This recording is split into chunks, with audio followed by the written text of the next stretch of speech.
Welcome, sports fans. This is The Chatter, and we are back once again. My name is Cliff Davis. I'm Billy. My name is Michael. Hey guys. And I'm Ellis Ware. How are y'all doing? Today, we're going to be talking about the return of sports. First, we're going to get kicking off with MLS. MLS returned on July 8th. It came back to action with the new MLS is Back tournament. We had FC Dallas, though, that couldn't make it to the tournament due to 10 players and one staff member getting tested positive with COVID-19. After the start on July 9th, Nashville SC also fell out of the tournament after multiple players were also tested positive. However, the tournament got underway, and in the beginning, they showed solidarity with the Black Lives Matter movement, and as it continues, players are still kneeling today and wearing messages on their jersey. How do you guys all feel about what's going on with MLS right now? Sports is back. I mean, I think that's something that we've all appreciated. But, of course, with the whole dang team not being able to travel, I think you said two teams now. I think I just saw something, too, is Texas is now the third highest cases, the third highest state in the United States. So, I mean, a whole team getting – I mean, MLS. I've been watching the English Premier League. They're not doing with the fans. They're doing exactly the same thing. They're kneeling. They're having other things that they're doing. But, I mean, it's something to do as us sports because people want to make money and TV and things like that. But I've watched maybe one or two games. It's not the top. I like the best of the best. You know, I watched English Premier League, Spanish League, German League. You know, these guys are the best of the best. World Cup, the tops. MLS is, I mean, you guys, Cliff, you know, I mean, you watch it. Let me know. What are your thoughts? Well, let's go ahead. So, mad respect to the EPL and those leagues. Yes, you're right. They are the top of the top. But I follow MLS just because I'm, homegrown and whatnot. As you can tell by my shirt, I'm a big supporter of FC Dallas. I'm a big supporter of a lot of Dallas teams. But them not being able to play because of this pandemic is a little disturbing because not disturbing, but upsetting, I would say, because they're not getting a chance to play in CONCACAF, and which that's really frustrating and upsetting for the long run. But listening to Luchi Gonzalez, the head coach for SC Dallas, actually say that the players understand. And granted, they could have probably got the go-ahead to do it, but with the risk of injury and trying to get ready for a match and whatnot, with that quick of a turnaround, that's the reason why they really pulled out. So I'm glad that sports are back, that sports is back. But, it's a little frustrating and upsetting that teams are starting to drop out. And actually, Toronto versus DC got postponed today. So it's showing that this virus is going to be around for a while, and we're going to start seeing a lot of matches, a lot of games, a lot of events get canceled because of this virus. How would you guys feel about being like the NBA was talking about with their championship for this tournament for MLS? How would you feel about seeing an asterisk put on this tournament? I don't think there should be an asterisk put on it because, I mean, they're still playing games. They're still, they're finding the true winner. Granted, it's not the year, 2020 kind of isn't the best year for anything, but I don't think you should put an asterisk because, they went through so much diversity, so many different challenges this year. I don't think they should have the asterisk just because, it wasn't a full season where they weren't able to have all matches because, they're still going to have a tournament and then find a true winner. So I don't think there should be an asterisk. I mean, they were talking about having this as a tournament that they keep on having. In my mind, it would make sense that if you have two teams and now due to the postponement, that would lead us to believe one of the two teams at least is probably going to get pulled out because people are testing positive. So now we're talking maybe three teams being pulled out of a tournament, and you can't say that it's a legit everyone had a chance because at least two teams are already out. So I mean, I think Dallas and Nashville would have claim to say, hey, you can't really count this as like, you have to. There's something special about this tournament. You got to make something known. You're taking away the ability, just like you said, you're taking away the ability for a rightful team in this league to sit here and say, we have rights to that title also. I mean, what's going to happen with these 3 games actually that they're playing in group stage counts towards the regular season. So now SC Dallas, granted, they get SC Dallas and Nashville, they do get to sit out and get to watch from the sidelines, but they're going to have to make up those games up later on. And what if this virus keeps going on and canceling matches and whatnot, and then they shut down the whole season and they award the MLS Cup, which I know they won't do, but what if they were to just award that to somebody with the most points or whatnot? Just like you get the Supporter Shield and you also get the MLS Cup. That's going to sit here and raise a lot of red flags. And along with this tournament, you're getting $1 million towards your club plus entry into the Champions Cup here. If more teams start dropping out, you should really put an asterisk by it. But right now, I'm on the fence with it. Okay. I'd say let them play. Let them play until it heads out. I mean, eventually it's going to happen every year from here on out. It's going to have an asterisk.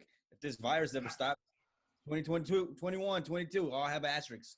So, I mean, just let it play out. See what happens. Ellis, what did you think of the way MLS started the season off in solidarity with the Black Lives Movement? It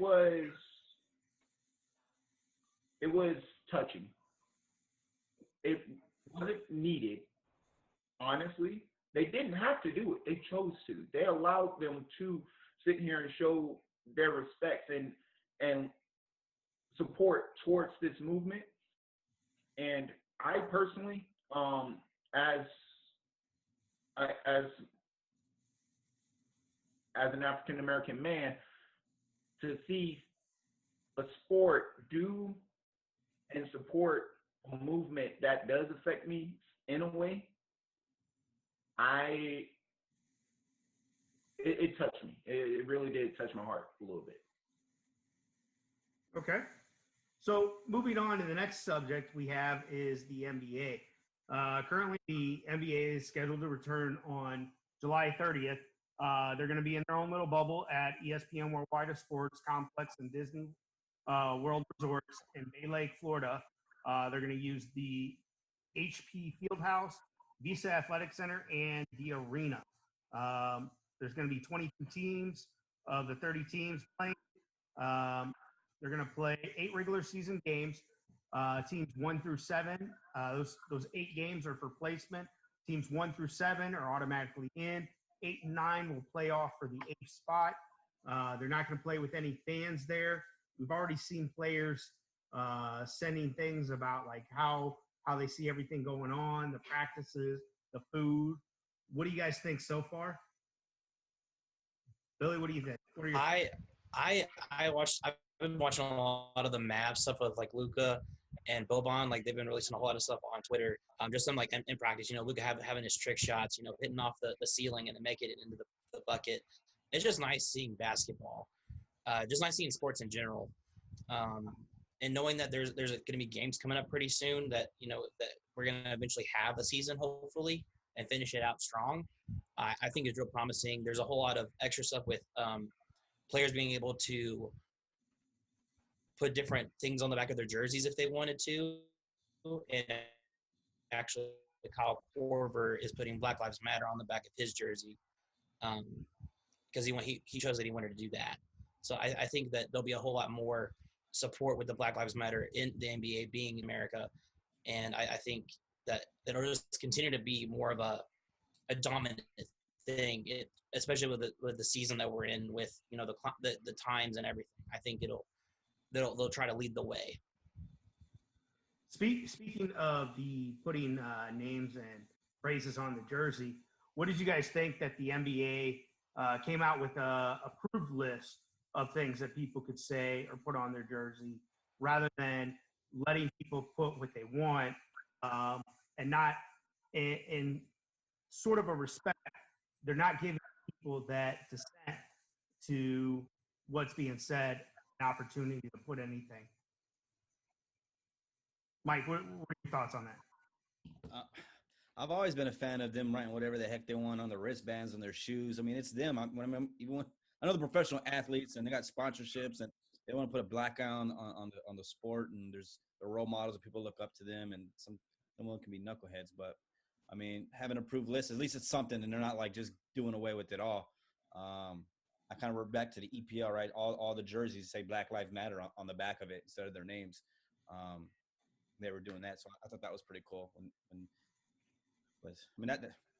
I would say let them, as long as it's not saying like like anti, things against it. Then I mean, I guess they got to have some sort of like structure to what they can and can't. But can I sit here and then ask the whole group?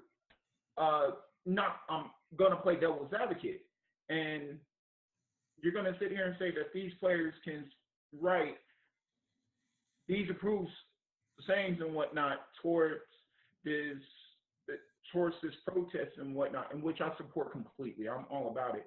But you already had a senator come out and say you're being one-sided towards this, just placating to a movement and whatnot, which is fine. Again, I got nothing wrong with this.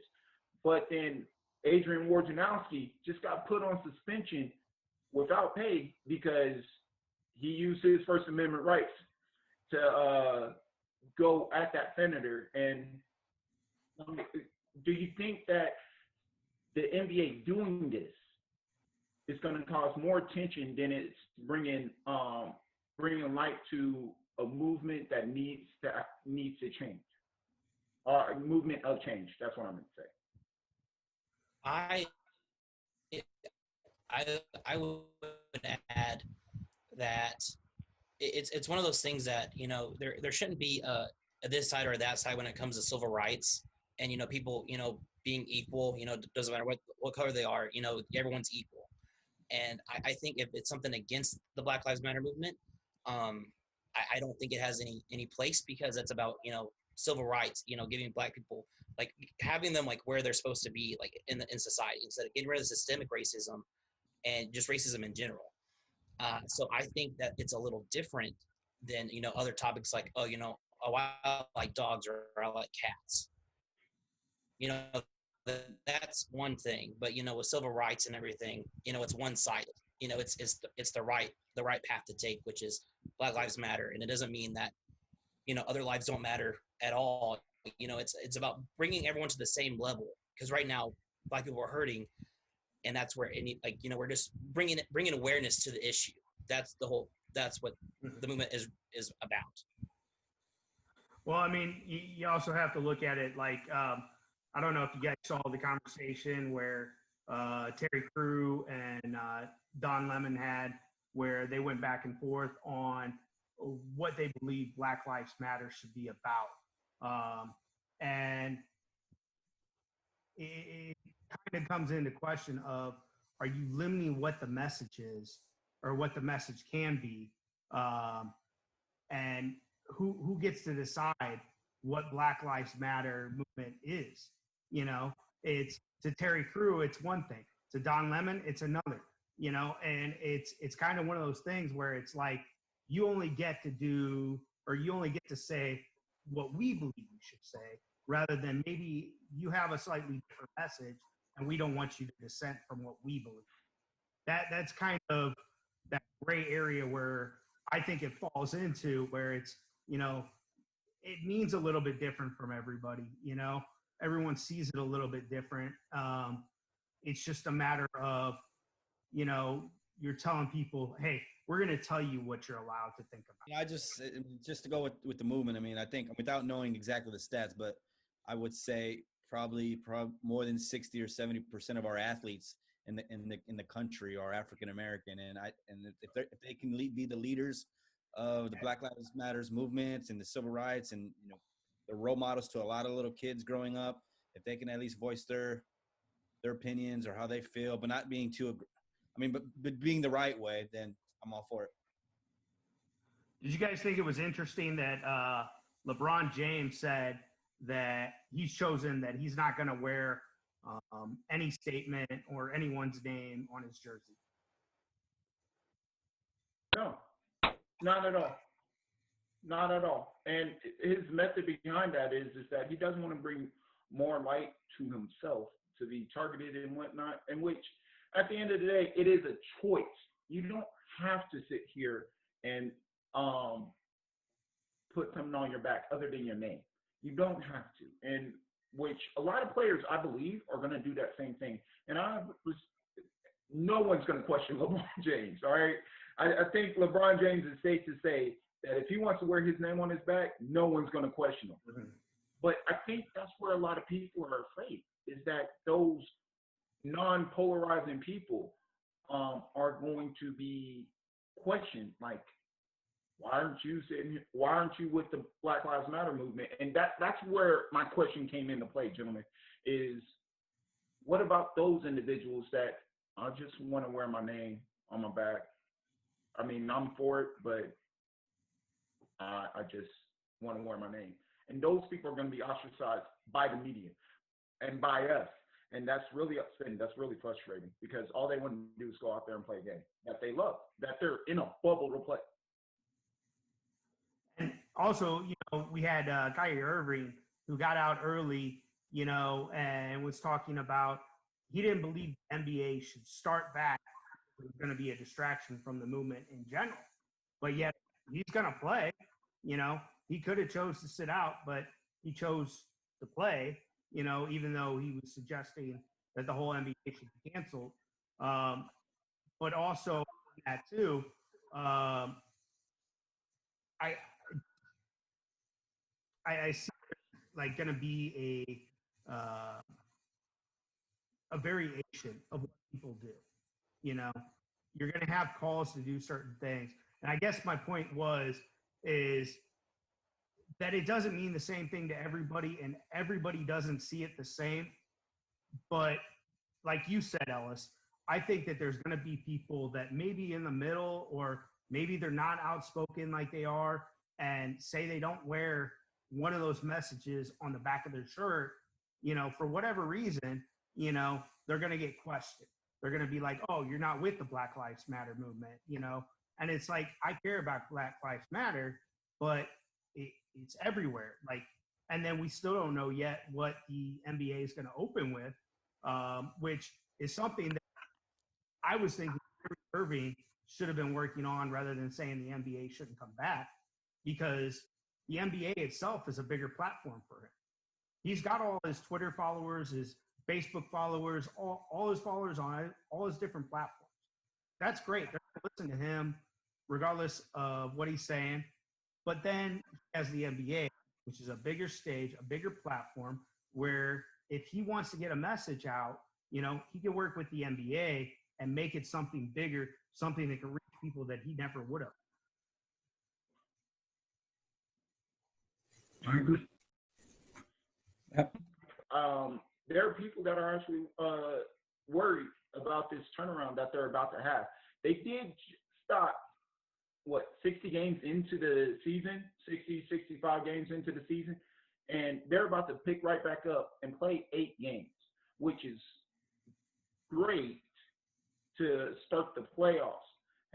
Have y'all seen the timeline that they actually put out for them to get through the rest of this season to start the next season? Have any of y'all seen that yet? It's going to be a pretty quick turnaround. It's going to be a crazy turnaround. Just run these dates off to you. The 31st of July, that's when they're going to restart these 8 games. On the 12th of August, they're going to start the postseason. The 25th of August is going to be the lottery. The postseason will end October 1st. They're going to do the draft October 8th. Free agency starts October 18th. The 23rd through the 2nd of November is going to be the Vegas League, which for another time we could talk about this. December 6th through the 21st is preseason, and then opening day is going to be Christmas Day. If you count between October 1st to December 25th, that is 85 days. That is a quick turnaround for some of these team members, for some of these people that are worried about injuries, that's worried about, I've just been in a bubble for 3-4 months. I haven't seen my family, and now I get to spend like two months with them, barely, and then get right back at it. This is going to be a real serious turnaround for these gentlemen, and I don't think they need a lot of extra stress when it comes to worrying about what other people are thinking about with them. And at the same time, having to play this game, rest, turn around, and get right back at it. And not just that, you have I believe it's the Nets and the Bucks who are going to be shorthanded when they show up. This is going to be a crazy season to finish, which some would say we shouldn't have finished it, but we're going to finish it, crown a champion, and then turn around and start right back all over again. Yep. So moving on to the next thing, we have the MLB, right? Which, unlike the NBA, where they're able to talk to each other and work together to come up with some ideals and make things happen, the NBL went through a long series of dumpster fire talks that were all over the internet in front of everybody's face that everyone could see. Now they're going to be coming back on July 24th, starting with the Yankees versus the Nationals. They're going to play 60 regular season games before heading to the playoffs with 10 teams. Teams will only play within their division and nearest geographical areas. The plays will be limited to, so they'll play AL Central will play AL Central, and they'll also play NL Central, just to keep everything near each other. Right off the bat, when they had their initial intake, they had 60 positive tests. They've had multiple players that have already said that they're not going to play because it's just not worth it. They don't want to risk it with their children or their own health. What do you guys think about the season? MLB trying to negotiate the season, everything that we saw very much in our face. I think that the MLB is the only, or one, not the only, but one of those sports leagues that didn't make the best way of putting a regular season into play, because you have the NBA who have a bubble. The NHL has 2 bubble locations that I don't think have been decided just yet. NFL, that's still in the future, but MLS has a bubble. These players are still going to go to every single one of the home stadium or the home arenas. So it might not be as far away, but they're still traveling, and their travel days are going to be insane. You're home for a week and a half, and then you're going to go, and you might come back, and you come back, it just back and forth the whole time, which, you're going to be constantly, the players are going to be constantly moving. So I think out of the whole thing, that their whole process could have been a little better, maybe having hub cities or hub areas for, maybe for the Western teams, Central teams, and then Eastern teams just broke it up that way for just the season. But, with all the, talks that didn't really go anywhere, they're just going to go on hoping for the best, I think. Well, they were going to move everything to either Arizona or Florida, but those are 2 of the biggest hotspots right now for the coronavirus. And that's the reason why they decided to go with everyone's just going to stay at their own city and play those around them, or play them. That's within their own weird. I mean, you got the Astros and the Rangers. They travel to California and play the Angels and A's already 8 times. So they're just going to be flip-flopping California and Texas. I mean, I plan on getting back to California. I mean, that'd be cool. I'll be able to watch the Rangers 10 times and the Astros 10 times. We'll see what happens with Altuve when he gets beamed. We'll see who the first pitcher is. What happens to that? Hey, don't forget the Yankees. They've come out with an investigation on the Yankees for doing the same thing that the Astros got called out for, and also Boston, same deal. So, talking about beams, you think we'll be seeing not just the Astros getting hit in the face, but maybe some of the Yankees and the Red Sox as well?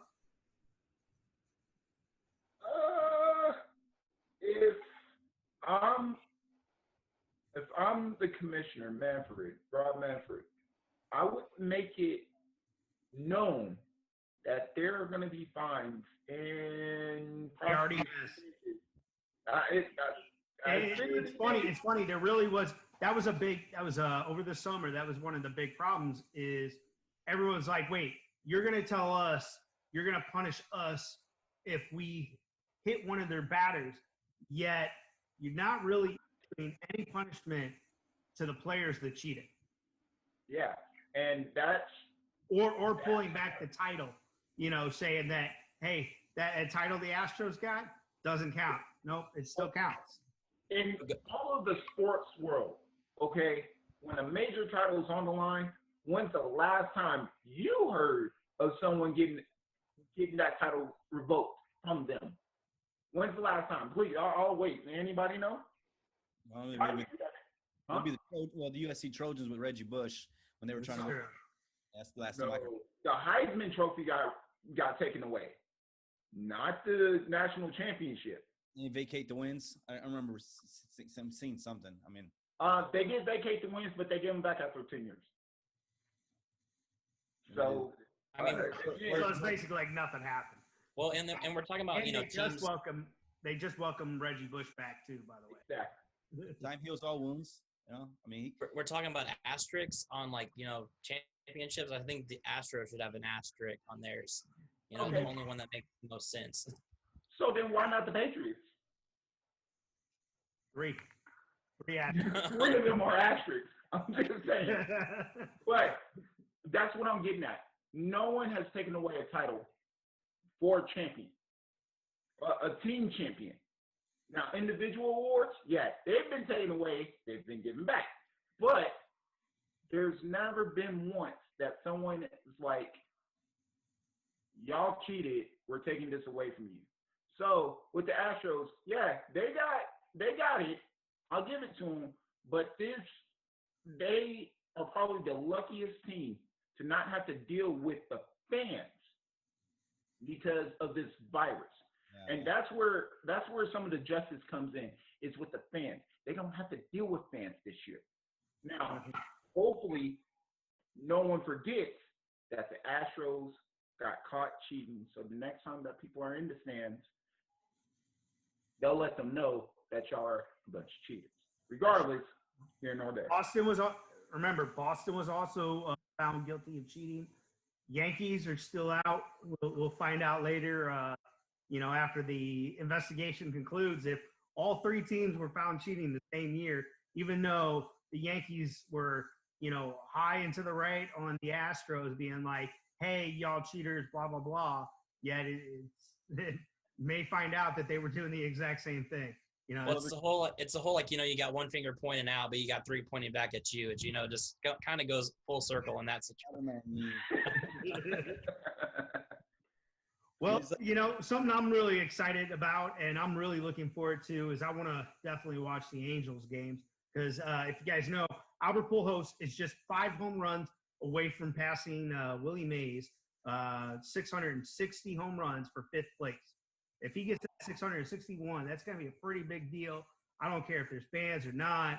I'm pretty sure they're going to be popping some champagne there.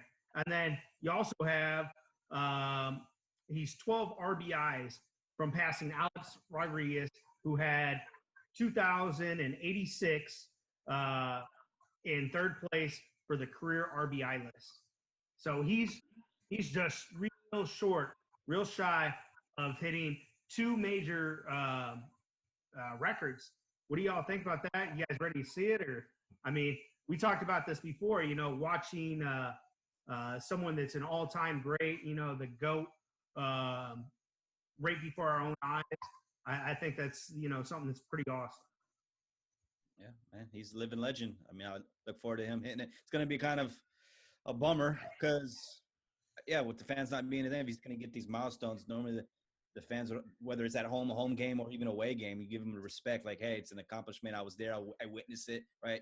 It's gonna. I mean, okay, he hits a homer or hits his RBIs. He's gonna try. His teammates gonna be there. I've seen it when I've been watching the soccer. It's like they've been scoring goals, and normally you'd see fans like limbs in the air and everyone's having a good time. But now they just turn to each other like, all right, I'll just go back and play, keep going. I mean, but I look forward to it. So real quick, let me see, over under 30.5 games. Does he hit it before or under or over 30.5? Because he's gonna hit it. I'm not worried about it. I'd say over. I'd go the over. I'd say over. I'd go the over. I'm going over. Really? Because I was thinking under. I was thinking like 28, 29 games. Well, you got to think like they got a little rust on them, I think it might take them a second to get going, It just, I think he'll get there this season. It's just a matter of, you got to think too, what if the season, we've seen teams get pulled out of the MLS tournament. What about MLB? They've already had quite a few people, Yankees had a pitcher. There's been people from Dodgers. Everyone's getting a little bit, COVID-19. It's spread everywhere. Yeah, I agree. Well, I only reason I say over 30 because, if the Angels have to continue to play the Astros and the Rangers, and they got good pitching going on, and the A's, he's going to be going up against some good pitchers. We'll see what he can do. The next sport we have is the NHL. NHL players will return to training camp July 13th and start the playoffs on August 1st. Scott King reported on NBC Sports that the NHL is expected to be playing in Edmonton and Toronto, both cities putting on 3 games each per day. They will have a 24 teams playing best-of-5 series. What are you guys expecting? What are you guys looking for? I think the hub cities make sense just because in Canada, especially the cases are drastically lower overall than some of the other cities that were options. So with that being, I think that going off, I thought it was going to be maybe one in Canada and one in the United States, but I can see kind of where they might have had made their decision on why they're both in Canada. I think it's kind of the same thing with all the other sports on what's going to be the turnaround rate, how quickly can players, get back up to full speed. Are players going to get dehydrated? Are they going to be able to play a full game and what's the substitutions going to look like?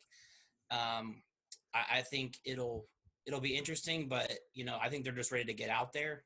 So I think they'll make it work somehow, one way or another. But then again, it just goes back to players testing positive, and if it's going to be the same thing like FC Dallas or Nashville, are they going to be pulled out of the turn of playing, or is it just a couple players here and there, and they'll just work around that?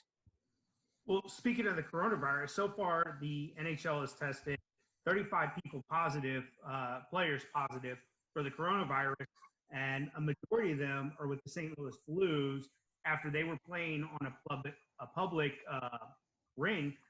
What do you guys think about that? Do you think that we could see that last year's NHL champions being pulled out? What would you guys think if that happened? The Stars fan in me, yeah, sure, let's get them out of here.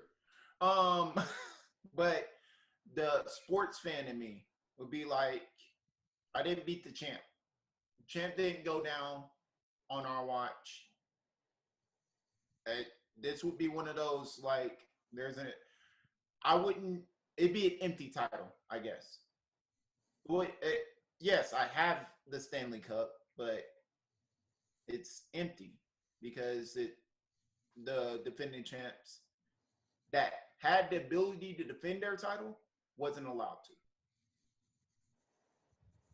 Yeah, I gotta have the champs there. You ain't gotta beat the champs to be the champs, unless they just had a trash season. But I'm for the Stars too, so I gotta represent. So, what are you guys expecting to see once they get up in Canada, start playing? You think we'll see anything new? That the way they're going to spread it out is they're trying to have a little bit of leeway between each game so that they can clean the rings and make sure that get in there and do a nice cleaning and make sure no one spreads or gets coronavirus while they're there. Well, that's the thing with hockey. I mean, it is a physical sport, right? I mean, a lot of people are getting banged up. I always see pictures of, teeth missing and noses broken, things like that. And blood is, getting transferred and spit. And as you get hit, remember, when we play in Pee Wee, you get hit, you got snot coming out of your nose. And that's just another form of a way a virus can get transferred over. I think it'd be interesting, a lot different from all the other sports. I mean, especially when football starts coming back up and what are they going to do? Because, I mean, their head, they're just like MMA and fighting. It's going to be interesting. Baseball is different. I mean, everyone stands away from each other. You throw a ball 60 feet away. It's like that can be a lot safer than some of these other sports. I kind of wonder how they're going to do with fights. If they see a fight going, they're not going to let it go like sometimes they do. If they're just going to immediately, hey, break it up, how are they really going to deal with that? That'd be an interesting thing to see. The fight from 6 feet different. Yeah. Your stick. You're not going to keep the distance. I mean, what are you going to do? Stick? You got to stay a stick away. You got to fight with sticks, bro. Oh man. No, I just the fact that you're gonna be contact at all aspects of the game, which I know we're gonna talk about NFL here in a little bit. It's gonna be different to sit here and say, like, to try to make all these safety measures possible. It's gonna be kind of hard because unless you're gonna sit here and shoot or pass the puck 6 feet away, I don't see this. I don't see how you can keep it safe. Like the safest sport out of them all, hands down, is MLB. Is baseball. Easiest whatsoever, or easiest to say it's the safest. At least they did something right. They decided, hey, United States is doing their own thing. Canada's cleaner and a lot less cases. Let's take that up there and let's finish this up there. That's actually smart on the NHL. Agreed. I don't know about the Canadians. I mean, if that's the case, I'd be like, how about the NHL? I mean, the American teams, you guys do your own little tournament. We'll just have our Canadians. We'll run our own champions. Y'all know who David Arias is, right? He was the emergency goalie, came in, played, actually won the game. What do you guys think about him getting another shot to play as maybe a replacement player or supplement player for one of these NHL teams? If, you see like, the Bucks, the Lakers are pulling in more people. Various teams from the NBA are trying to pull in players because they're losing their main players or, core players that they need on the bench. So what do you think if hockey did the same thing and David Ayres actually got another shot to play? I think it would be good just to, for players that, that aren't in the league right now, maybe before the season or, maybe retired, could see themselves maybe wanting to come out of retirement to potentially just get one last shot. If the places were available and they could still play, I don't see why they wouldn't, call up an NHL team and be like, hey, I see you got an opening right there. You should, let's do a little like practice right, let's see if I got it still. So I don't think it'd be a negative thing. I mean, it's the same thing with the NBA. If you need players, you need players. And it's, they're gonna have to find them somehow. Yeah, Ellis, what do you think about that? In order to be in the tournament, in order to win the title, you got to put out a team. So if he was to, or if any one of these replacement players were to sit here and suit up for any team, they helped. I don't see why they shouldn't, why I wouldn't use that as an advantage. Be like, I got this guy, he's proven himself. Granted, he's not on the team, but he's good enough to get me through the line. Why not use him? If he's got the drive, let him play. I mean, if the teams want him, I mean, it's yeah. I mean, if you need to fill the team, I mean, you're just about the Blues and all their cases. If they're not going to be able to travel with the team, or if they got to stay home and can't play, then you got to find replacement players. You got to, I mean, you got to play. It is what it is. Okay. And then, so also, right now, what's going on is a lot of teams that have Native American names or related to Native American names are looking at changing their names. They've been there's a real big push for all of them to maybe alter their names or their logos or different aspects that may seem offensive, such as the Redskins that we'll talk about later. But the Chicago Blackhawks are one of those teams. They've come out and they said they're not going to change their team name, but they are going to look to work to raise awareness for Native American culture. What do you guys think about that? Do you think that's the right way to look at it? I know we didn't talk about the Indians or the Braves, but the Braves also came out and said they have no plans to change their name either. Think about what you're just think about what's being asked.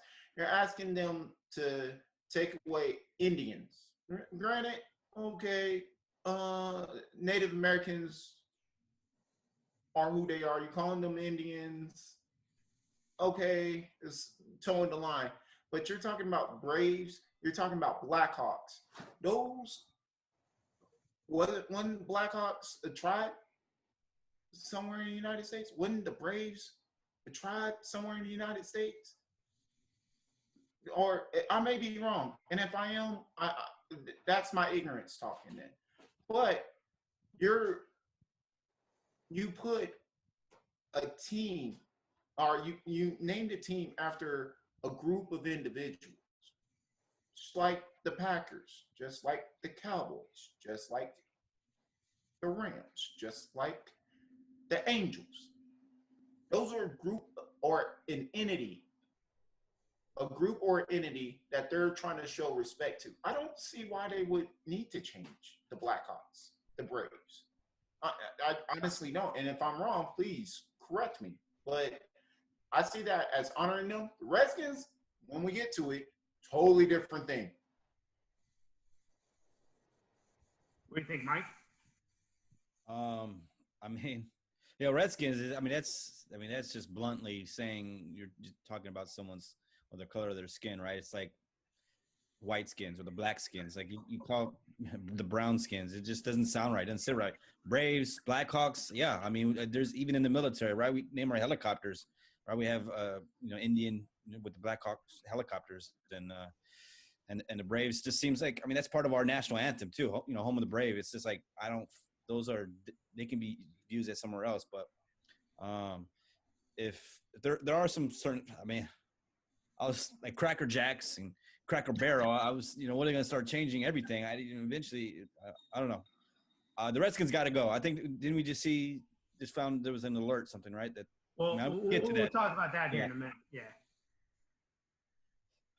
No, but I'm with the Braves. I mean, and Blackhawks. Just keep the names. I don't feel like they're offensive unless, maybe the city can take a poll, like a vote. Part of the vote when you're voting for politicians, like, hey, you think we should change our team, our team name, and if so, let's throw out some ideas. And maybe instead of Chicago Blackhawks, it'd be, you have the Bulls. Everyone could keep it the same, like Bulls, and then it could be, I don't know, Chicago Toros or something, if they really wanted to keep it the same. I think it could kind of be the same like with the Florida State Seminoles. That like the Seminoles are actually associated with Florida State, and they actually have a big tradition down there, with the Native Americans that are down there, the Seminole tribe. So, I mean, that's a little different, that Florida State is actually paying respect to Seminoles. I don't know enough information about the Chicago Blackhawks to really say, if they're doing that just yet, or, now they're saying that they want to bring more awareness to it. So maybe it could turn into something like that. But, we're going to go into the Washington Redskins, which is just, it's on this, even in the same conversation of like, oh yeah, that's totally okay. So I think it's Chicago Blackhawks is one thing, but Washington Redskins, like that's I'm glad that's changing. Well, let's go ahead and switch into football then, since we're talking about it anyways. How do you guys feel about the Redskins um, and where they're at with changing their name? We all just got a notice and everything saying that they are going to change their name. They've already removed the logos of all anything related to Native American. They've removed it as their logo. They're going to keep their team colors, but they haven't come out yet with a new team name and or a team logo either. So, what do you guys think about that? I mean, we've kind of already started talking about it. Where are you guys at? There's been a lot of sorry. No, go ahead, Billy. There's been a lot of speculation on what it could what the new name could potentially be. I've seen the Red Tails, I've seen the Warriors, and the Red Hawks. Just to name a few examples of new mascot names. The Warriors, if they wanted to kind of keep the same Native American theme, but I think the one that I like the most would be the Red Tails. I think that one, like it I think it would fit, a better narrative than, something that's as like just something that is as bad as having the Washington Redskins. Yeah, I Let's mean, go ahead. You were going to say something.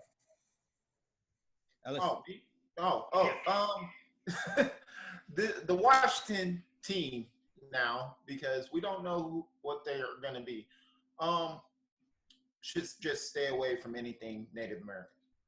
I hope so. I hope they do. Dan Snyder being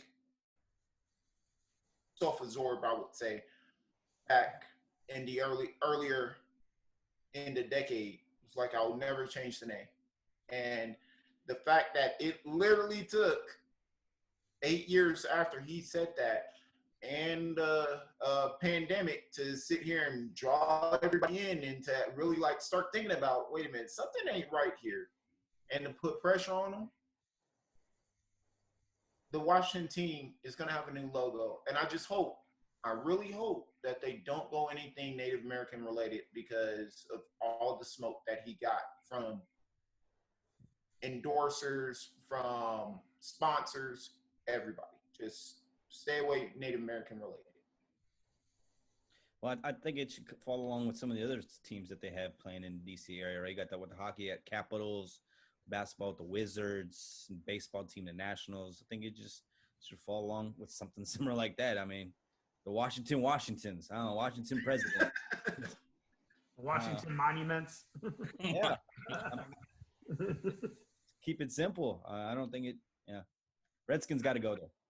That it has. It isn't. I don't know any. Well, again, I'm like Ellis. Correct me if my intelligence is off. It's just I don't see what Redskins had to do with anything with being in the nation's capital. Like we're exactly and Redskins, other than like the history of the indigenous people and coming in from Europe and things like that. But Red Tails, it sounds, I like the narrative story. It sounds like just quickly from Redskins to Red Tails. But I think it should be something totally different. Whole new logo, new colors, just like go all away from everything. Just have totally different. Yeah, I found it interesting that they're gonna keep the colors and rather than try to just change it completely different. You've already gone as far as taking down the original owner's name. He's no longer in the Hall of the Ring of Fame. They took down the statue of him. They've removed his name from everything, all their official sites. I think if you're really going to do it, go all out. Start all over. Make a new. I don't know what team name to really go for on it. I'm really interested to see what they do with it. But, I mean, it's an opportunity to do something right, and maybe make up for, a past that, really wasn't there. Because if you guys all know, the Washington Redskins waited, I believe it was 10 years after allowing blacks to start playing in the NFL to actually bring a black player on the team. and that had everything to do with the owner at the time, and that's the reason why his name's been removed from everything. The NFL season is going to start as of right now. The season's scheduled to start on September 10th. The NFL was set to start on August 6th with the Hall of Fame game between the Steelers and the Cowboys, but that's been since canceled. They've also canceled the first preseason game, or first week of preseason, and the last week of preseason. And they didn't talk to the NFLPA about it. They're going to meet tomorrow to have a conversation between the NFL and the NFLPA. And the NFLPA is suggesting just do away with the entire preseason. About that. I think getting rid of the whole preseason is really going to be is tougher on the younger players. Players that are undrafted free agents who just got out of college.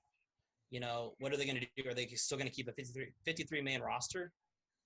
If they get rid of the preseason, what's going to happen?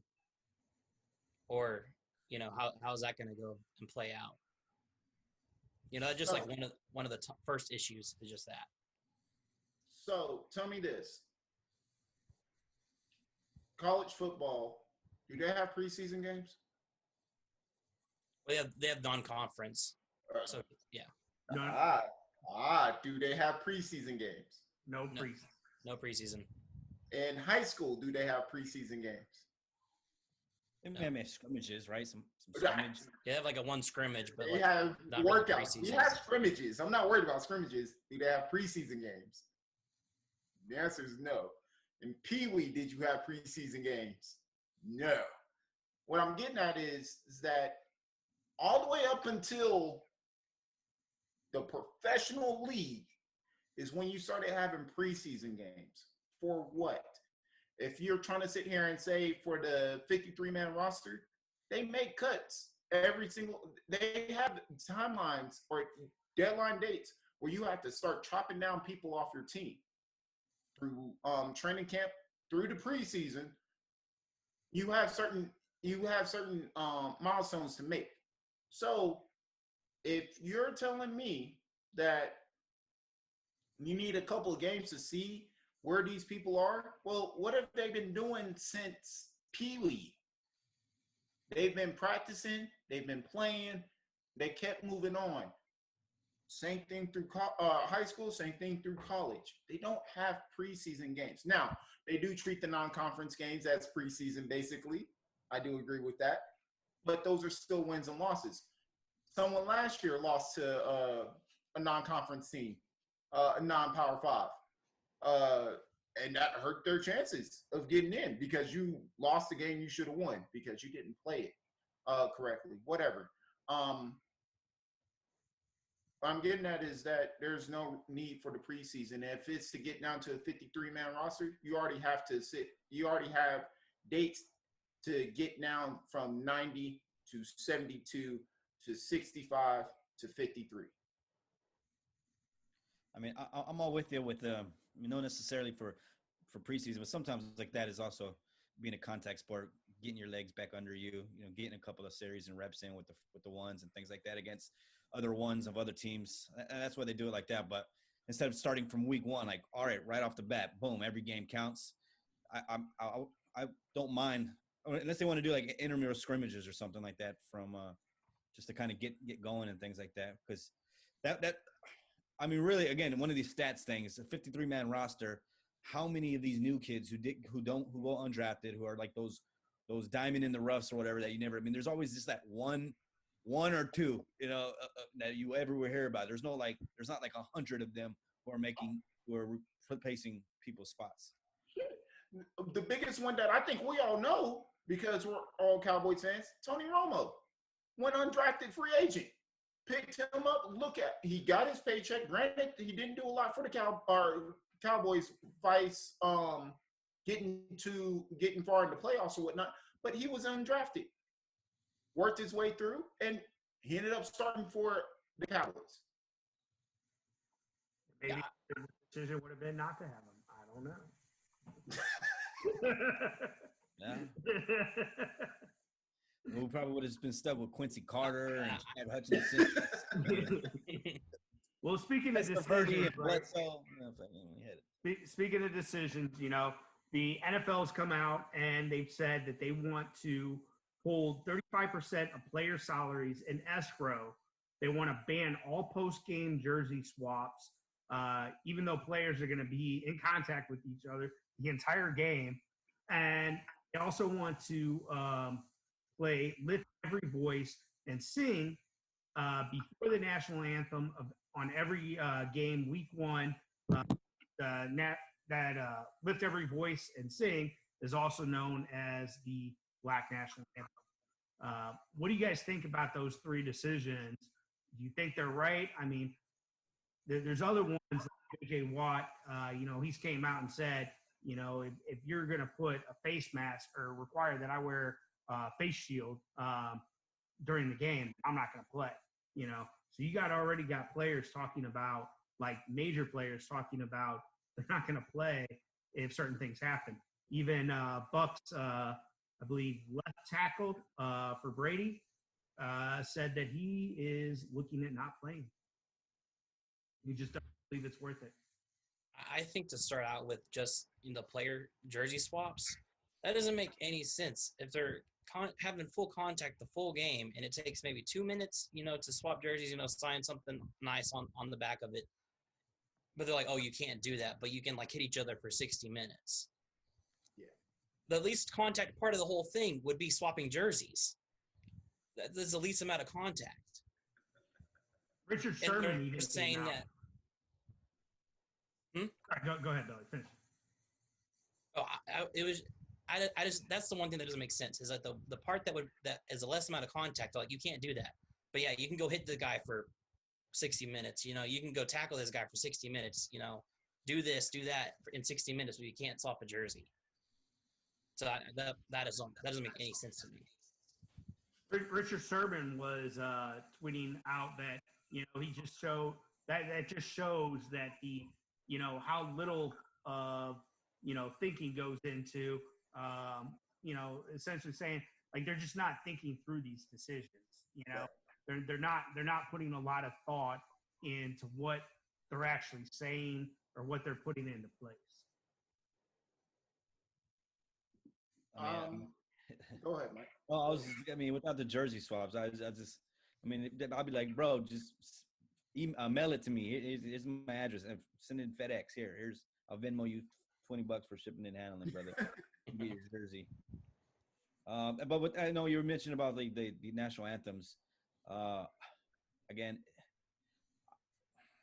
being a military man, right? I mean, the Star Spangled Banner, we were always, we were saluting or hand on the head or anything like that. I feel it could be right. If you don't want to stand, there's never really against the law that you had to put your hand on your heart and stand for the national anthem. I think we were just always just raised that way through school. So if you want to keep your hands in your pocket or don't stand, you have every right to do that, right? That's the United States. So whatever they want to do. To mention about the 35% of players' salary, now, I don't care for either the millionaires in this situation or the billionaires in this situation, but you're telling me you want me to bust my butt so that way you can get your TV money and put more money in your pocket, and you want me to give you back 35% of my paycheck? Yet you got way more zeros than I do in my bank account. What type of common sense does that make? I'm doing all the work, and you want me to sit here and give you money back or put in escrow because we don't know what next season's going to hold. That ain't my problem. My problem is to go out here and try to win a Super Bowl for your team, mind you, so that way I can get paid. I'm doing my job. You do yours. If you feel like you need to hold some money back so that way you can make payments next year, by all means, go ahead. You hold your money, but you're not going to sit here and tell me to hold mine. You're going to sit here and take 35% off, man. I already get taxed from Uncle Sam. Now you want to tax me also? That makes no sense whatsoever. Well, and then you could even reverse it. say a player who gets hurt and actually it's a season or a career-ending injury, and they're still on a 4-year deal, and you say they're getting, you know, $60 million over the course of that 4 years, you know, you can be like, oh, you know, you're the person who owes me this money, and they're like, oh no, I only owe you like half of that now. Right. So what do you, Ellis? How do you? Go anymore. I mean, it's so different. You know, they're making millions. They're just Ellis, how do you feel about the 2 different songs being played before the start of the game? Okay. I know Lift Every Voice and Sing. I know that song, Up, Down, Left, Right, Sideways. I know the Star Spangled Banner, being military personnel also. This is one of those, honestly, I feel like it's a cheap ploy for the NFL to be like, yes, we support you and whatnot. We're going to play what is considered the Black national anthem. First off, why does it got to be black? Why can't it just be another song? You just honor it because of African American struggle and whatnot. I get that and I understand. But you're labeling it. Why are you labeling it? Why did you have to make sure everybody knew it was the Black national anthem? I didn't even know it was the Black national anthem. I just knew the song because that's the song that I knew. And also, it's because you want to sit here and be a positive. You want to be like the NBA. The NBA is so far ahead of y'all. It's not even funny. You're trying to play catch up, and this is the way you see it. But it's why? Honestly, why are we doing it? If you're not affecting change physically, you just want to sit here and just, well, look at what we're doing. This is us for week 1. This is what we're doing. And then nothing else after that, it means nothing. Well, do you feel like in a way it's trying to almost segregate people on which national anthem is theirs? You know, you have a Black national anthem and you have a white national anthem. Well, you know, what about the Native Americans? What about the Asians? You know, what about the Hispanics?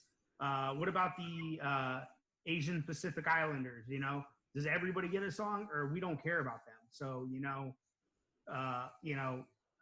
we're not going to do anything for them, you know, or all that group, they're piled into the national anthem, and then we have another song for everybody else.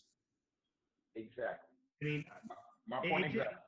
It almost feels like a way to segregate, and I just got to say, it feels like a huge mistake, especially the way they put it out. It just makes like you're trying to put a wall between instead of like trying to tear down walls. Well, you remember when we were stationed in Japan, right? Every morning they would have the national anthem, and then right after that they'd play the Japanese national anthem. I think they would just let it ride like that. Hey, play the national anthem, play the play Black national anthem. That's what the title was called, and just continue going. But I like Ellis's point of view. If you're going to do something that's showing that you care, then you better show that you care. You know, whether it's giving back to the communities or building new schools for the inner cities, whatever, and put the NFL stamp on it. If you're going to be, putting yourself out there of caring about the movement and things like that. But yeah. But the whole thing about Japan was, with Japan, we're in a different country, right? We're talking about everybody that's in this country, right? There's supposed to be one national anthem that unites all of us. You know, that's the whole point, is to have a song that unites all of us, right? Why would you have multiple songs per race? That makes no sense. It seems like segregation to me. To me, it seems a total miss by the NFL. So we should do no national anthems and just play like "Nuck If You Buck." I would prefer that. I would prefer that. I would prefer that to having additional a separate national anthem for everybody. Like, then, if this is the big deal, if you're gonna, like, some people get a national anthem, some people don't even have a national anthem. because you're trying to say the national anthem is the white national anthem. You're trying to say this is going to be the black national anthem. Well, what about Native Americans? Are you going to have one per tribe? You know, if we're going that way, then just don't have a national anthem. That's my 2 cents about it. Next, we're going to talk about college football. Right now, college football is scheduled to start on August 29th, but that seems like that might be in jeopardy. The Ivy League's already ruled out a fall sports season. Big Ten and the Pac-12 have announced that they will only play conference-only games within all their fall sports. ACC is also looking at that. Big 12 and SEC have not decided yet what they plan on doing. You also have teams like Kansas State, Clemson, Texas, Ohio State, North Carolina, LSU, and even Maryland now that have closed down facilities and stopped training due to players getting COVID-19. How do you guys see the season? Is it going to happen? Are we looking at a possibility of even pushing the season or even canceling it altogether at this point? I think they want to have a season. So I think the first step would be to do only conference games. So get rid of all the non-conference scheduling. Second, if that doesn't work or cases continue to get worse over the course of before the season starts, I think that there could be a potential, start football in the spring, maybe just December or something, kind of play basketball and football at the same time. I've seen some things about that potentially. I don't know how it would work out, with, college, a lot of college basketball teams being very popular. But I think that there will be some capacity of a season. It just depends on if it's going to be, just the conference games or if it might be in the spring instead. Well, yeah, with the non-conference, I mean, it's not about just not playing the game. I mean, they're just trying to buy them some more time, a whole extra month of quarantine and staying within yourself and getting prepared. It sucks as a sports fan, right? Because there's always those big marquee games with non-conference. But no, I mean, buying some time because I want a season. It's not. I mean, Ivy League. Well, none of the players are scholarship players. I don't think any of their athletes are on scholarship, so they can. And that's their own little. They can do whatever they want. It's not like the players. They're going to school to go to school. Their sports has always been their second thing. But buying more time. You'd be better off if I was on the NCAA panel, whatnot, to push it back to the spring. This virus is we've already seen highs just because no one's practicing social distancing and whatnot. It's only going to get worse going into the colder months. If you can actually postpone this to the spring, you may have a better chance of actually having a complete season. Probably not, but you trying to throw a season together and we don't even know what's going on with this virus. You're going to sit here and make people that are not getting paid 7 figures or more go out there and bring you in money because of all the TV deals and whatnot. That makes no sense. You're not caring about these people. You only care about your pockets at that point. Yeah, I would think that players would consider redshirting this year. If they still have a redshirt available, just to do that.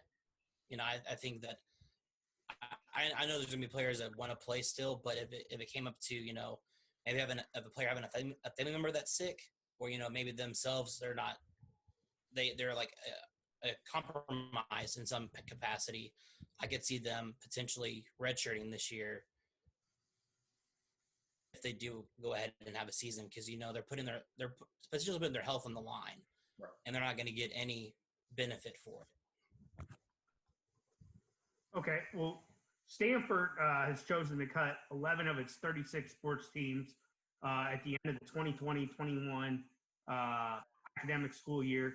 They're blaming financial difficulties due to the coronavirus. Their football program, of course, will remain for now. But what does this what does this tell you for someone who's not Stanford, who doesn't have the money?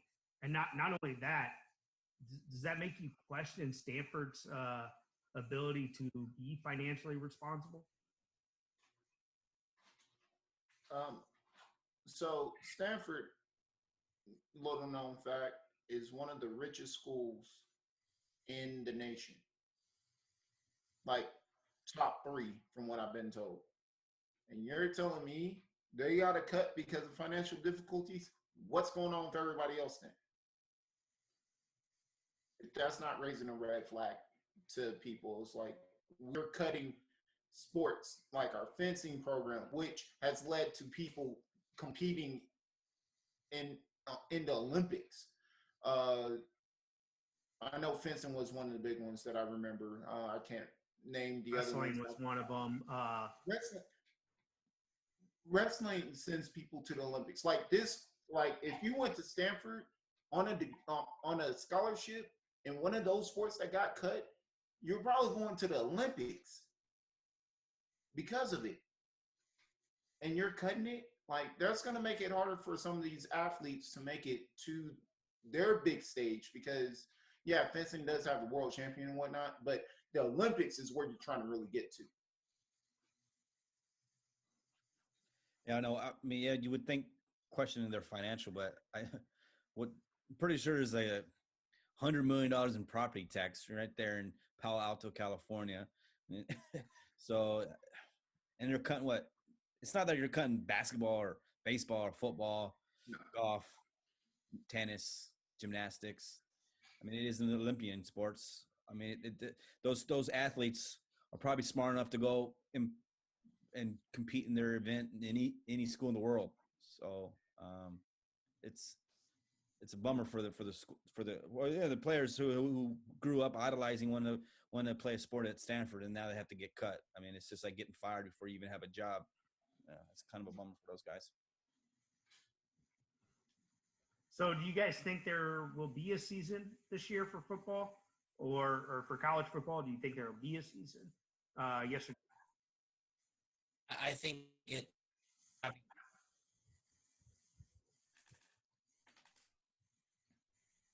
Billy, you there? Go ahead, Alex. I think there will be a.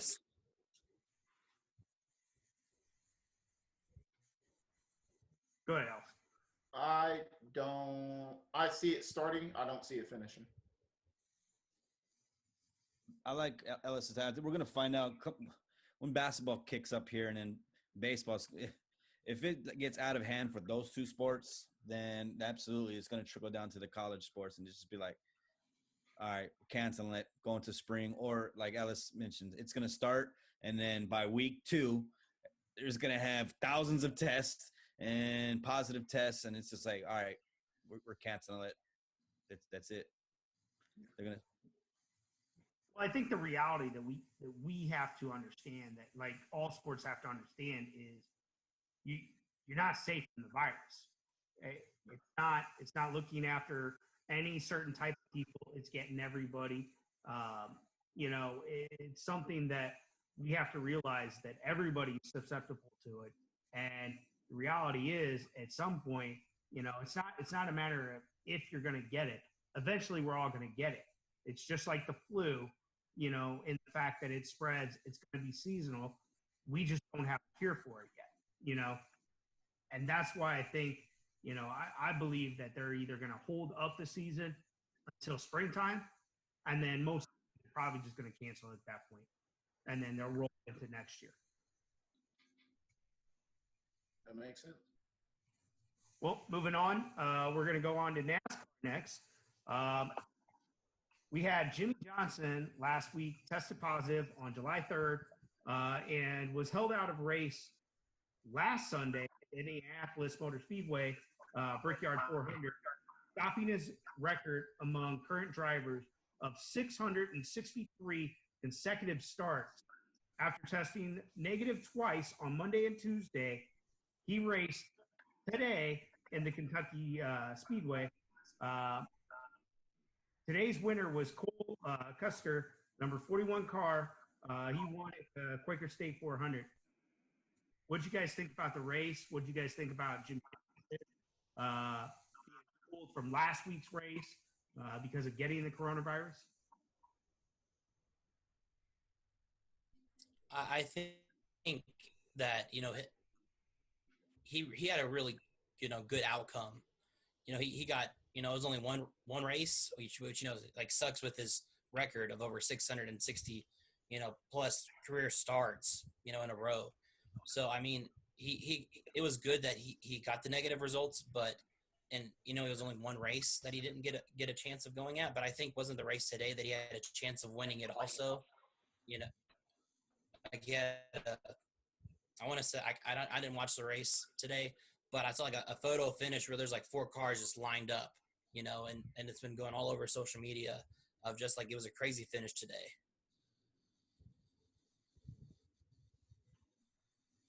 Yeah, I didn't catch the race today. I honestly, not gonna lie, NASCAR is not my thing. Nothing against NASCAR. It's just racing. It's unfortunate. Now, Jimmy Johnson, he is a polarizing figure in the NASCAR community. I do know the name. I don't know much about the racer. I hope he gets better. And with anyone that gets it, honestly. Yeah, I mean, it's the same. I mean, with Jimmy Johnson, he's hit 660-ish consecutive starts. Huh? I mean, I don't think there's any. Can you think of anyone that's ever did something for that longevity, like in always starting? I mean, of any sport. I mean, I'm trying to think. Oh, what? Call the Iron Man. Yeah, so there's no it's like he's like one and done. Like there's nobody else, right? You couldn't think of like a baseball player or even basketball, right? They sit down and they rest games. Like for someone to play 663 straight games or races and never missing, I'm pretty sure. Let's say Cal Ripken Jr., right? You remember him? Right? He played so many games. That's who I'm thinking of. Yeah. But like, I wonder how he feels as he's been doing this every Sunday for 663 straight Sundays or however it works out for these guys. And then finally he has a Sunday off. And I'm pretty sure him having tested negative on Monday and Tuesday, maybe it was a faulty test and he probably could have raced. And now he feels like he may have got shafted a little bit on having 664 in a row and keep going on that. So it's a bummer for him. I know he's pretty ticked off about that. Maybe he won't say it out there because obviously health is important, but that's a lot of consecutive starts. Yep. And so with that, we've also been talking about everything that's been going on with Bubba Wallace, the turn of events for, taking away the Confederate flag to believing there was someone put a noose in his garage. What do you guys think about that? Where do you think things are now, a few weeks back away from that? You could sit here and look at it. It's night and day. A couple weeks ago, 3 weeks ago, roughly, this is when 3-4 weeks ago is when all this really started. And Bubba Wallace was one of the most talked about people in the NASCAR community. Change has happened, and there's been a lot of backlash from it. People have seen the picture of the so-called pull rope, noose, whatever you want to call it. I know what I think it is, and we're going to keep it at that. But it's disheartening that you still have people being cyberbullies to this man, and I'm not saying no one in particular, but let's just say he's a very polarizing figure in the United States. Coming at him, and Bubba Wallace being the bigger man, like, you're not gonna sit here and trap me like that. I'm gonna turn that hate into love and keep my message going. Bubba Wallace has earned a lot of respect throughout not only the NASCAR community, but in the sports community, community in general.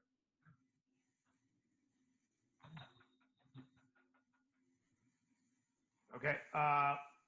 With that being said, right now, Kevin Harvick, number 4, is leading in the standings, having 4 wins thus far, and will start. He did start the 3rd position today. You guys think he'll end up taking it all, or do you think someone else out there is in position to take over him? I think he's always constantly in the front. He's either one to 5 is usually where Kevin Harvick usually is at. Maybe Chase Elliott has a chance, but to potentially, I don't think, or he's had 1 race win this season, so he has to come back from a lot. Down at least 3, and then depending on placements on other races, I think it's going to be harder for him for anyone to catch up, but it's not impossible. Okay. So next we're going to talk about the UFC. Fight Island opened up on July 11th with UFC 251 on Yas Island, Abu Dhabi. The main event was Usman versus Masvidal, which also co-headlined with Volkanovski and Holloway. What did you guys think of the fights? Did you enjoy it? Did you like it? What were your thoughts? Man, so I ended up watching this show. Matt props to Dana White finding a way to still put on a pay-per-view every single month. One of the biggest fights that I actually watched that I was impressed with was the Peter Yan versus Jose Aldo fight. Oh God. I'm not being racist, but Russians are built differently than a lot of other UFC fighters. Like, if it came down to it, I would not get into a fight with a Russian. Just let that be known, because there are a couple that just kept getting hit. There was dude dead to rights. He came back and still won the match. Peter Yan, same way. He went in, and in the 3rd round, he ended Jose Aldo, which I've known Jose Aldo for to be not a journeyman of a fighter, but he's been in the UFC for a minute, and lost in the 5th round, actually. I'm sorry, I do apologize. It was considered TKO. He refused to give up, but he wasn't fighting back. It was. He had him over. I understand that one quit, but I kind of question the referee for not calling that. I mean, it was just like he was huddled down, covering his face. Don't mess this up. It was the 5th round. I do apologize for my timing. For about a solid 30 seconds, that fight should have ended, because Yan was just throwing hands on him, and it's like he was not fighting back. When are you going to end this fight? And it's like it was a TKO knockout 5th round. It was the knockout. It was I think it started off pretty good. When you got up to the main card, Van Zant submission. That was when she submitted. I mean, that was a good start. It was a pretty quick match. And then you have Rose, who won by split decision. That was a pretty good fight. I think that one, it was a pretty close fight. Could have really gone either way. Then you had Yan and Jose. That fight was good until it was like Aldo was just, he was done. Like he couldn't do it anymore. He was tired, And then you get to Volkanovski and Holloway. That was a good fight. I enjoyed that fight. That was a pretty good fight. And Holloway you know, could've again, won that fight. what's that? I'm just saying, Holloway had that fight won. Nothing against Volkanovski, nothing against him. But just from what I was watching, he had a lot more control. He was throwing a lot more, but the takedowns killed him. And the fact that it was a split decision, they need to run that back one more time. That definitely was close. I got to say that was one of the better fights where it was like, and nobody went down. It was so close to, you know, that was a pretty good fight. And then you have Usman versus Masvidal, who he ended up taking the fight with 6 days to go. No training, wasn't in training camp, you know, 25 pounds overweight. Masvidal fight and, you know, went in there. And even after the fight, after losing, you know, you didn't hear him complain. You didn't hear him, you know. You got paid. He got paid. But the thing is like, I think my respect for him just went a little bit more with not coming up with excuses of why he didn't win that fight. You know, he took it knowing that he wasn't getting any training prior to, but I think it was still a great fight. But you could tell once it got into like a little bit like in the 4th round, you know, especially in the 5th round, you know, you see him getting really exhausted, you know, not holding his arms up as much. It's just, he wasn't there for the entire fight. You know what I mean? I definitely like to see the rematch between those two. I think that's going to be an amazing fight. You know, once they both get training camp and they train for each other, you know, I think that's going to be an amazing fight. If it happens again, because I think Usman will still have to fight the guy who had to drop out. So you still got to have that. Which is his teammate. And again, you know, coronavirus stopping everything, you know. It was his teammate had to withdraw 6 days prior because he tested positive for coronavirus. I always like those little guys, man. You know, they're good fights because they weigh $110 to like $140 pounds. You remember when we used to weigh next to nothing? We could throw hands forever. But no, that's why I like with the Peter and Jose fight. That was pretty interesting. But Yan, I mean, I think either he's undefeated or only lost 1 or 2. I can't remember exactly his stats. Like the people who were supposed to win won the fights. I know you think Holloway put up a good fight, but really that's the only way he had a chance of winning is if he was knocking him out. So he had to fight. He couldn't just try to just play defense and do his thing. He had to go out there and try to win it. Fortunately, he didn't. He'll get another shot. Let it run. I like it. Run it back. I would continue to have him. I'd say fight again in a month. I know boxers and fighters need more time to recover, but I mean, what else are you going to do? There's nothing else to do other than train. Just get it out and fight again. Let's go.